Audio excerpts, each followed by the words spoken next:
बोल सांचे दरबार की जय।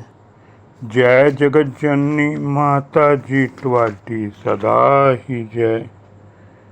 बोल मेरे दिल वाली सरकार की जय।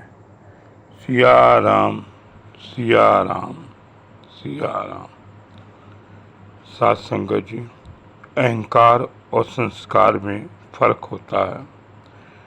अहंकार दूसरे को नीचा दिखाकर खुश होता है और संस्कार किसी के सम्मान देकर खुश होता है। आइए एक सुंदर सी साखी आपके सामने रखता हूँ। कहो नानक प्रभु ये ही जनाई, बिन गुरु मुक्ति ना कोई पाए। इंसान को अपने हाथों की कोई बात नहीं, वह जितनी भाजी पाठ पूजा करता रहे, यह सब गुरु कृपा से होता।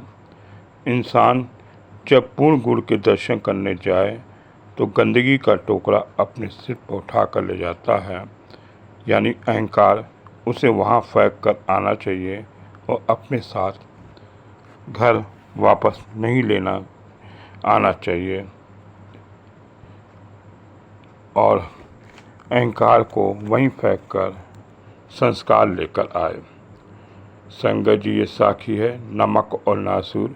मेरे दादा सोहन लाल जी पश्चिम पंजाब जिला गुजरात के पांडावाली के पास लगी गांव में रहते थे। परम हजूर जी भी अक्सर वहां आया करते थे। मेरे पिता रणजीत सिंह की टांगों में नासूर हो गया, जिसे में हर वक्त मवाद बहता रहता था। दादाजी ने उनको कई जगह दिखलाया, लाहौर के डॉक्टर के पास भी ले गए, पर उन सबका यही कहना था इनकी टांगें कटवानी पड़ेगी। यह सुनकर दादाजी बहुत दुखी हो गए थे। हजूर जी के जो सेवक पांड्या वाली गली में रहते थे, उन सब ने दादाजी को यह राय दी कि आप हजूर जी के पास जाकर प्रार्थना करो, वे आपके बेटे को जरूर ठीक कर देंगे। तब वे हजूर जी का पता पूछते पूछते जहाँ जाते, हजूर जी वहाँ से आगे और किसी जगह और घर चले जाते। आखिर ये सरकार गोदी वालों जी के दरबार में पहुँचे। उनको मत्था टेक कर दादाजी अभी बैठे थे। उन्हें फरमाया, तुम कहाँ से कहाँ आ गए? ये कुछ डर कर पीछे बैठ गए। सरकार गोदी वाला जी के दरबार में बहुत कुछ कव्वाल बैठे थे। उन्होंने अपने साज ठीक करके एक कव्वाली गाई, जिससे अच्छा रंग जमा। मेरे दादाजी को शब्द पढ़ने का शौक़ था। उन्होंने गोदी वाली जी से अर्ज की, दास का हुक्म हो तो वह भी एक शब्द पेश करें। उन्हें फरमाया, हाँ करो। और उन्होंने एक शब्द सुनाया। शब्द सुनकर सरकार गोदी वाले जी बहुत खुश हो गए।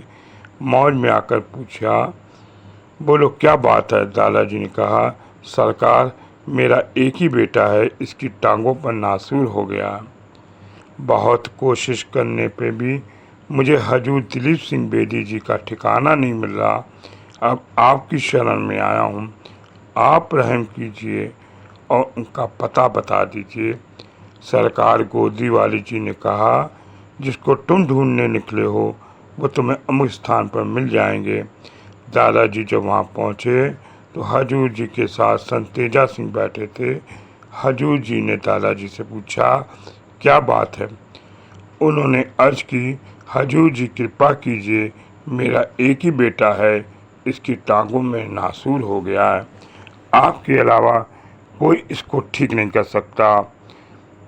उनको दुख को देखकर हजूर जी ने मेरे दादाजी की तरफ देखकर बोला, तुम 2 पैसे का सीधा नमक ले आओ। ये नमक ले आए। हजूर जी ने इसके हाथों से लेकर फूंक मारी और पिताजी को देते हुए कहा, तुम इसको कभी कभी चाट लिया करना, किसी दूसरे को मत देना, क्योंकि लिए तुम्हारे लिए अमृत है और दूसरे के लिए जहर है। नमक लेकर हजूर जी का धन्यवाद किया और गांव वापस आ गए। पिताजी ने हजूर जी के कहे अनुसार कुछ समय तक यह नमक चाटा तो उनका नासूर बिल्कुल ठीक हो गया उन्होंने हजूर जी को धन्यवाद किया। नासूर का निशान उनकी टांगों में अभी तक है, जो उन्हें बार बार हजूर जी की कृपा का याद दिलाता है। तब से हजूर जी की कृपा दृष्टि हमारे सारे परिवार पर है।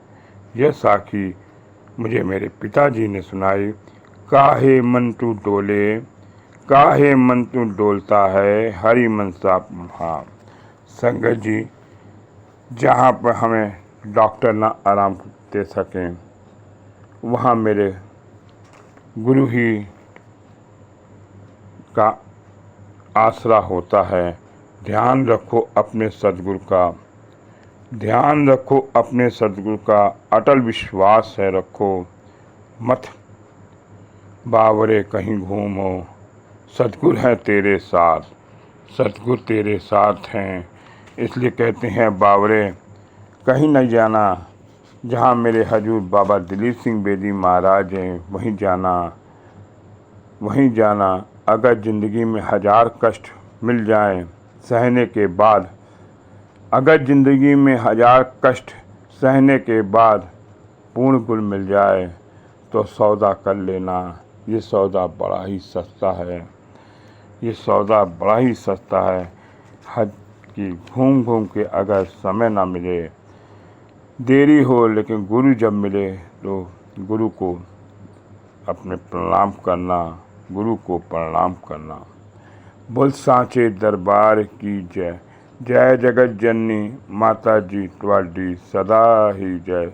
बोल मेरे दिल वाली सरकार की जय। सिया राम, सिया राम। बोल सांचे दरबार